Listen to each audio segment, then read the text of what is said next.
اعوذ باللہ من الشیطان الرجیم بسم اللہ الرحمن الرحیم. السلام علیکم dear students, welcome to my YouTube channel. جی اسٹوڈنٹس, تو اس ویڈیو میں میں آج آپ کے ساتھ ENG 101 انگلش کمپریہنشن کی GDB نمبر 1 کا سولوشن شیئر کرنے جا رہا ہوں. سیمسٹر سپلنگ 2023 کی آپ لوگوں کی ENG 101 کی GDB آج ہی اوپن ہوگی ہے 22 مئی کو, اور اس کو اٹیمپٹ کرنے کی لاسٹ ڈیٹ 24 مئی ہے. 24 مئی اس کی لاسٹ ڈیٹ ہے. 3 دن کا ٹائم آپ کے پاس ہے جس میں آپ لوگ اس GDB کو آسانی سے سبمٹ کروا سکتے ہیں. ٹوٹل 5 نمبر کی GDB ہے, تو اس کویشچن کو آپ نے آسان نہیں لینا اور 5 نمبر کو بھی آپ نے اگنور نہیں کرنا. ٹھیک ہے, پہلے کویشچن کو سمجھ لیں. کویشچن کی آپ کو سمجھ آ جائے گی, اس کے بعد آپ لوگوں کے لیے GDB کو اٹیمپٹ کرنا آسان ہوگا اور آپ لوگ اس میں فل نمبر بھی لے سکتے ہیں. تو دیکھتے ہیں ہمارا کویشچن کیا. کویشچن یہاں پہ دیکھیں, what is the role of private sector in education, کہ ایجوکیشن کے اندر, تعلیم کے اندر جو پرائیویٹ سیکٹرز ہیں ان کا کیا رول ہے. آسان لفظوں میں کہ جو پرائیویٹ اسکولز ہیں, ٹھیک ہے, ان کا تعلیم کے اندر کیا رول ہے. And how does it impact the education system comprehensively in the context of Pakistan. ٹھیک ہے, یا پاکستانی کنٹیکسٹ, کہ جو مطلب کہ پرائیویٹ سیکٹر کا ایجوکیشن کے اندر پہلے تو آپ نے یہ بتانا کہ رول کیا ہے. اس کے بعد آپ نے ساتھ یہ بھی بتانا کہ یہ کس طرح جو پاکستان کا ایجوکیشن سسٹم ہے اس کو کس طرح یہ متاثر کر رہے ہیں, یا اس کے اوپر کس طرح یہ امپیکٹ ڈال رہے ہیں, پازیٹیولی ڈال رہے ہیں, نیگیٹیولی ڈال رہے ہیں. ٹھیک ہے, جو بھی امپیکٹ آپ کو لگتا ہے وہ آپ نے یہاں پہ بتا دینا ہے. لیکن یاد رہے کہ صرف پاکستانی کنٹیکسٹ کی بات کرنی ہے, اوور آل آپ نے ورلڈ کی بات نہیں کرنی.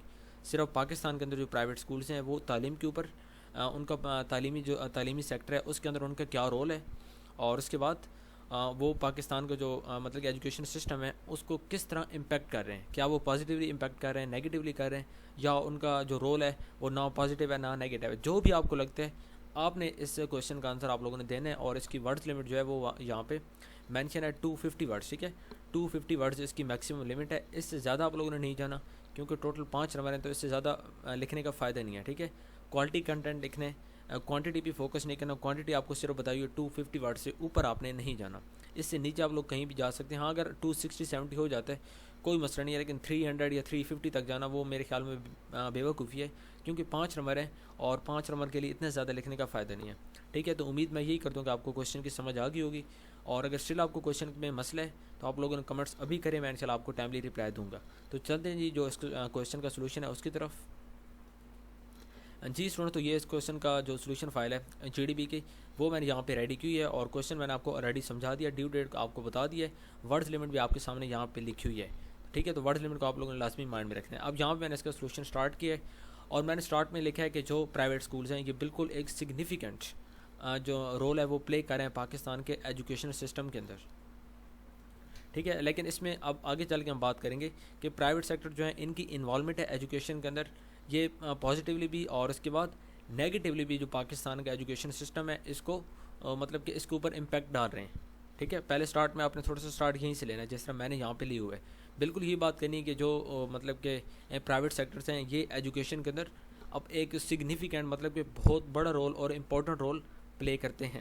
اس کے بعد آپ نے یہ بتانا ہے کہ یہ جو پرائیویٹ اسکولز ہیں ان کا پاکستان کی جو تعلیمی نظام ہے اس کے اندر ان کا رول پازیٹیو بھی ہے اور نیگیٹیو بھی ہے. وہ کیسے ہے وہ ہم نے آگے جا کے ڈسکس کرنا ہے. اگر آپ کو لگتا ہے کہ نہیں نیگیٹیو نہیں ہے صرف پازیٹیو ہے تو پھر آپ لوگ اپنی مرضی کے ساتھ جا سکتے ہیں. اگر آپ کو لگتا ہے کہ نہیں نیگیٹیو نہیں ہے بلکہ سارا پازیٹیو, یا آپ کو لگتا ہے کہ پازیٹیو نہیں ہے بلکہ سارا ہی نیگیٹیو ہے, گورنمنٹ اسکول آپ کو زیادہ پسند ہے, جو بھی ہے یہاں پہ پرائیویٹ اسکول کا رول آپ لوگوں نے یہاں پہ مینشن کرنا ہے کہ کس طرح وہ پاکستان کا جو ایجوکیشن سسٹم ہے اس کو کس طرح وہ امپیکٹ کر رہے ہیں. ٹھیک ہے, اس کو کس طرح متاثر کر رہے ہیں. جو بھی آپ کو لگتا ہے, آپ لوگ خود ماشاءاللہ کافی انٹیلیجنٹ ہیں, تو اپنے مائنڈ پہ تھوڑا سا فوکس کرنا ہے آپ لوگوں نے, اور ادھر ادھر جو پرائیویٹ اسکولز ہیں ان میں آپ نے دیکھنا ہے کہ اوور آل ان کا جو امپیکٹ ہے وہ کیا ہو رہا ہے. اس کے بعد یہاں پہ بالکل جو پہلا ایڈوانٹیج میں نے یہاں پہ لکھا ہے, ٹھیک ہے, کہ رول کے اندر جو پہلی بات ہے کہ پرائیویٹ اسکول ایجوکیشن کے اندر کیا امپیکٹ ڈال رہے ہیں. تو پہلے جو امپیکٹ ڈال رہے ہیں وہ پازیٹیولی ڈال رہے ہیں. کیا امپیکٹ ڈال رہے ہیں دیکھتے ہیں جی, کہ پرائیویٹ اسکول کا جو اس میں پاکستان کا ایجوکیشن سسٹم ہے اس کے اندر جو کنٹریبیوشن ہے وہ پازیٹیو ہے. اس سے کیا ہو رہا ہے کہ جو تعلیم کی طرف اسیس ہے, ٹھیک ہے, تعلیم کی طرف رجحان ہے وہ زیادہ بڑھ رہا ہے, کیونکہ کئی ایسے علاقے ہیں بیکورڈ علاقے جہاں پہ گورنمنٹ کے سکولز اویلیبل نہیں ہیں, یا اگر اویلیبل ہیں تو کافی زیادہ دور ہیں. لیکن جو پرائیویٹ سکولز ہیں وہ جگہ جگہ پہ تھوڑا سا آپ آگے جاتے ہیں ایک پرائیویٹ اسکول آپ کو نظر آتا ہے, اس کے بعد تھوڑا سا اور آگے جاتے ہیں وہاں پہ آپ کو پرائیویٹ اسکول نظر آتے ہیں. تو پرائیویٹ اسکول کی تعداد بہت زیادہ بڑھ گئی ہے, جو کہ اسپیشلی وہاں پہ مطلب کہ جہاں پہ گورنمنٹ کے اسکولز کم ہیں, یا اگر ہیں تو وہاں پہ وہ کافی زیادہ دور ہیں. تو وہاں پہ جو پرائیویٹ اسکولز ہیں انہوں نے وہ وہاں پہ ایز اے الٹرنیٹیو سورس وہاں پہ کام کر رہے ہیں, اور لوگوں کے لیے تعلیم کی راہ میں آسانیاں پیدا کریں. ٹھیک ہے, تو یہ ایک بہت بڑا ایڈوانٹیج ہے جو کہ یہ پرائیویٹ سکولز پازیٹیولی امپیکٹ کر رہے ہیں پاکستان کا جو ایجوکیشن سسٹم ہے. اور جو مطلب ویسے پرائیویٹ سکولز ہوتے ہیں ان میں عام طور پر جو ٹیچرز کے لیے ایک تو سیلریز ہوتی ہیں, سیلریز چلیں پاکستان میں کم ہے, لیکن باقی جو انفراسٹرکچر ہوتا ہے, ریسورسز ہوتے ہیں, ٹیچنگ کے لیے فیسلٹیز ہوتی ہیں, اٹریکٹنگ اسٹوڈنٹس وغیرہ, تو seeking higher quality education private schools میں آپ کو دیکھنے کو ملتا ہے. گورنمنٹ سکولز میں یہ تمام چیزیں فیسلٹیز کم ہوتی ہیں, ریسورسز کم ہوتے ہیں, انفراسٹرکچر بھی کوئی خاص نہیں ہوتا, کوالٹی ایجوکیشن بھی وہاں پہ اس طرح نہیں ہوتی جس طرح پرائیویٹ سکولز میں ہے. تو یہ بالکل ایک پازیٹیو جو اس کا امپیکٹ ہے پرائیویٹ سکولز کا ایجوکیشن کے اندر, کہ یہ لوگوں کی راہ میں تعلیم حاصل کرنے کے لیے آسانیاں پیدا کر رہے ہیں, لوگوں کو دور دور جانا نہیں پڑ رہا. یہ ایک بہت مین بات جو کہ میں نے یہاں پہ مینشن کیا. اس کے بعد سیکنڈ پیراگراف میں نے یہاں پہ لکھا ہے کہ جو پرائیویٹ سکولز ہیں یہ کمپٹیشن کو انکریج کرتے ہیں. ٹھیک ہے, جس کے بعد جو ایجوکیشن سسٹم ہے اس کے اندر امپرومنٹ بڑھتی ہے. ٹھیک ہے, اس میں جو بینچ مطلب کہ آپ کہہ لیں کہ جو یعنی کہ ایسے اسٹوڈنٹس کے جن کو پڑھنے کا تھوڑا بہت شوق نہیں ہوتا, وہ جب پرائیویٹ اسکول میں ایڈمیشن لیتے ہیں تو اس کے بعد وہاں پہ پرائیویٹ اسکولز کا انوائرمنٹ ایسا ہوتا ہے کہ اس کے بعد وہ آس پاس کے اسٹوڈنٹس کو دیکھ کر اپنے جو اسٹینڈرڈز ہوتے ہیں ان کو انکریز کرتے ہیں, اور پڑھائی کی طرف اپنا جو رجحان ہے اس کو کرتے ہیں اور پڑھنے کا شوق پیدا کرتے ہیں. کیونکہ پرائیویٹ اسکولز میں ایک بچہ جو ہے اگر اس کے مطلب کہ وہ فار ایگزامپل میٹرک کے اندر یا انٹر کے اندر ٹھیک ہے 900 مارکس لے رہا ہے, جو کہ میں آپ کو ویسے مطلب کہ ایگزامپل دے رہا ہوں. اب اگر گورنمنٹ اسکول کی بات کریں وہاں پہ ایوریج 700 یا 800 کی ہے, تو یہاں پہ اب کمپٹیشن بڑھے گا, کیونکہ وہاں پہ ہر کوئی ایسا ہوگا جو 900 یا 1000 مارکس کی طرف جائے گا. وہاں پہ جو دوسرے بچے ہوں گے وہ بھی پھر ایک دوسرے کو دیکھ کے, کیونکہ وہاں پہ جو ایوریج چاہ رہی ہوتی ہے ایوریج کافی زیادہ ہوتی ہے جو کہ گورنمنٹ اسکول سے زیادہ ہوتی ہے, تو وہاں پہ جتنے اسٹوڈنٹس ہوتے ہیں وہ ایک دوسرے کو دیکھ کر ان کے اندر جو کمپٹیشن کرنے کی ایبلٹیز ہوتی ہیں وہ بڑھ جاتی ہیں. وہ ایک دوسرے کے ساتھ کمپٹیشن کرتے ہیں کہ کس نے زیادہ نمبر لینے ہیں, کیونکہ وہاں پہ نمبر آپ کو ملتے ہیں, اور وہاں پہ جو ٹیچنگ میتھڈز ہوتے ہیں وہ مطلب کہ پراپرلی انوویٹیوز ہوتے ہیں. ٹھیک ہے, اولڈ جو میتھڈز ہوتے ہیں وہ نہیں ہوتے ہیں, اور مطلب کہ جس طرح ٹیکنالوجی آ رہی ہے ٹیکنالوجی کو وہاں پہ یوز کیا جاتا ہے. اور جو ٹیچرز ہوتے ہیں وہ آپ کہہ لیں کہ مطلب کہ یعنی کہ مستقبل کے اندر ان کا جو کافی یعنی کہ جو انہوں نے اسٹڈی حاصل کی تھی یونیورسٹی وغیرہ سے, وہ ایک اولڈ ایجوکیشن سسٹم میں نہیں رہ گیا ہوتے, تو ان کو ہر چیز کا آئیڈیا ہوتا ہے کہ آگے مستقبل کس ٹائپ کا آ رہا ہے. تو پرائیویٹ اسکولس کے اندر آپ کو آگے فیوچر کے لیے بھی کافی زیادہ ہیلپ ملتی ہے, اور اس کے اندر کمپٹیشن بھی کافی زیادہ بچوں میں بڑھتا ہے, تو جو کہ آٹومیٹکلی کسی بھی ایجوکیشن سسٹم کو جب اس میں کمپٹیشن بڑھے گا وہاں پہ بچوں کو یہ ہوگا کہ ہم نے سیکھنا ہے, ہم نے اچھے نمبر لینے ہیں, اس کے بعد آٹومیٹکلی جو ایجوکیشن سسٹم ہوتا ہے وہ امپروو ہو جاتا ہے. اس کے بعد اب ہم بات کریں گے, یہ تو ہم نے دو مطلب کہ کچھ ایڈوانٹیجز کی بات کی ہے کہ پرائیویٹ اسکولس کے ایڈوانٹیجز کیا ہیں. اس کے بعد ان کے کچھ سائیڈ افیکٹس بھی ہیں, وہ کیا ہیں؟ وہ یہ ہیں کہ اس میں پرائیویٹ اسکول میں فرسٹ آف آل جو افورڈیبلٹی ہوتی ہے وہ ایک بہت بڑا مسئلہ ہے, کہ ہر بندہ پرائیویٹ اسکول میں اسٹڈی نہیں کر سکتا, کیونکہ وہاں پہ جو فیسز ہوتی ہیں کافی زیادہ ہوتی ہیں. اس کے علاوہ وہاں پہ مطلب کہ جو ایکسٹرا آپ کہہ لیں کہ کو سرکولر ایکٹیویٹیز ہوتی ہیں ان میں بھی کافی زیادہ انویسٹمنٹ پیرنٹس کو چاہیے ہوتی ہے, جو کہ ہر فیملی افورڈ نہیں کر سکتی. پاکستان میں موسٹلی جو لوگ ہیں وہ مڈل کلاس فیملی سے تعلق رکھتے ہیں, تو ان کے بعد مطلب کہ لو انکم اسپیشلی جو فیملیز ہوتی ہیں ان کے لیے افورڈ کرنا مشکل ہو جاتا ہے. اسی لیے آپ نے دیکھا ہوگا کہ جن فیملیز کی انکم اچھی ہے وہ عام طور پر اپنے بچوں کو پرائیویٹ اسکولز میں کرواتے ہیں, کیونکہ وہ افورڈ کر سکتے ہیں. اس کے مقابلے میں دوسرے جو یعنی کہ چاہے کوئی گورنمنٹ کا ملازم ہے جس کی 20,000 یا 30,000 پر منتھ وہ لے رہا ہے سیلری, تو اس کے بعد اس کے لیے افورڈ کرنا پرائیویٹ اسکول کو مشکل ہوتا ہے.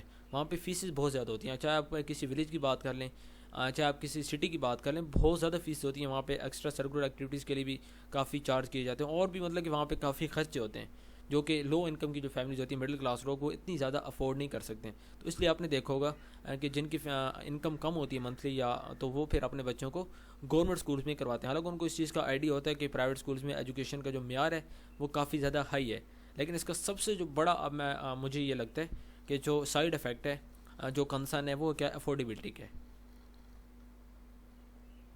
اور دوسرے یہ ہوتا ہے کہ پرائیویٹ اسکولز کے اندر ایجوکیشن کے مقابلے میں جو پروفٹ ہوتا ہے اس کو زیادہ پرائورٹی دی جاتی ہے. یہ ایک بہت بڑا نیگیٹو امپیکٹ ہے, نیگیٹو آپ کہہ سکتے ہیں کہ پوائنٹ ہے پرائیویٹ اسکولز کا, کہ وہ پروفٹ کو زیادہ فوکس کرتے ہیں as compare to educational outcomes. ٹھیک ہے, اگر کوئی بندہ مطلب کہ 900 نمبر لے رہا ہے لیکن اس کو فیس مل رہی ہے, تو اس کے بعد اس کو 900 پہ ہی اوکے کریں گے. وہ کہیں گے نہیں یہ 900 ہے تو اٹس اوکے, یہ ٹھیک ہے. وہ بجائے اس کو 1000 یا 950 کی طرف لے کے نہیں جائیں گے, بلکہ وہ کہیں گے نہیں یہ تو آلریڈی اچھا پارٹ ہے, بس ٹھیک ہے. کیونکہ ان کو جو اصل مطلب ہوتا ہے, میں سب کی بات نہیں کر رہا, لیکن میجورٹی جو پاکستانی کے پرائیویٹ اسکولس ہیں وہاں پہ یہی حال ہے. ٹھیک ہے, ان کے اندر ریگولیشن وغیرہ کی, تو جب یہ تمام چیزیں وہاں پہ دیکھتے ہیں تو یہ ان تمام چیزوں کی وہاں پہ ڈسپیرٹیز پیدا ہوتی ہیں، انکنسسٹنسیز آتی ہیں ایجوکیشن کے اسٹینڈرڈس کے اندر، جس کے بعد جو مطلب کہ کوالٹی آف ایجوکیشن ہوتی ہے اس کی جو فراہمی ہوتی ہے وہ وہاں پہ پاسبل پھر اس حد تک نہیں رہتی جیسے کہ پہلے ہوتی ہے۔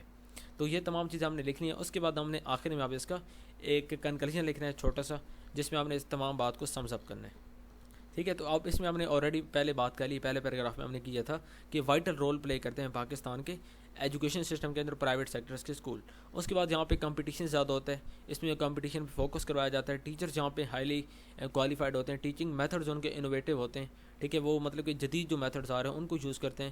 لیکن اس کے بعد یہاں پہ افورڈیبلٹی اور جو کوالٹی ہے یہ کرٹیکل ایشوز ہوتے ہیں، ٹھیک ہے، کیونکہ جب موسٹلی اسکول جب وہ اس کے اوپر مطلب کہ پروفٹ کے اوپر فوکس کریں گے، کوالٹی آف ایجوکیشن کے اوپر نہیں کریں گے، بے شک ٹیچر جتنے مرضی ان کے ہائیلی کوالیفائڈ ہوں گے، بے شک ان کا انفراسٹرکچر جو ہے وہ جتنا زیادہ اچھا ہوگا، جو کچھ مرضی ہو جائے، لیکن وہاں پہ پھر جو تعلیم کی مطلب کہ تعلیم کے ریلیٹڈ اگر آپ بات کریں تو وہاں پہ اس طرح کی تعلیم پھر نہیں ملتی جب وہ پروفٹ کے اوپر فوکس کرتے ہیں۔ تو یہ ایک بہت بڑا جو سائیڈ افیکٹ ہے ان کا ہے، ٹھیک ہے، پرائیویٹ اسکول کا۔ تو یہ تمام بات لکھ لی ہیں ہم نے، اور اب ہم اس کو یہاں پہ سمز اپ بھی ہم نے کر لیا ہے۔ یہ تھا کنکلوژن، اور یہ تھا آپ لوگوں کا ENG-11 کا GDP کا سولوشن۔ کافی ڈیٹیل میں نے آپ کو آئیڈیا دے دیا ہے، آپ لوگ اپنی ورڈنگ میں ان تمام باتوں کو کور اپ کریں گے اور اس کے بعد ایک اچھی سی GDP آپ لوگ بنا لیں گے۔ اگر آپ چینل پہ نیو ہیں تو چینل کو سبسکرائب لازمی کر لیں، اس کے ساتھ لگے بیل آئیکن کے بٹن کو بھی لازمی پریس کر لیں، تاکہ آئندہ جتنی بھی میں اس طرح کے GDPs کے سولوشن، اسائنمنٹس کے سولوشن یا کوئزز کے سولوشن اپلوڈ کروں، آپ اس کے نوٹیفیکیشن مل سکیں اور اس سے پھر آپ کو فائدہ ہو سکے، ٹھیک ہے اسٹوڈنٹس۔ ملتے ہیں نیکسٹ ویڈیو میں، ٹل دین اللہ حافظ، تھینک یو سو مچ۔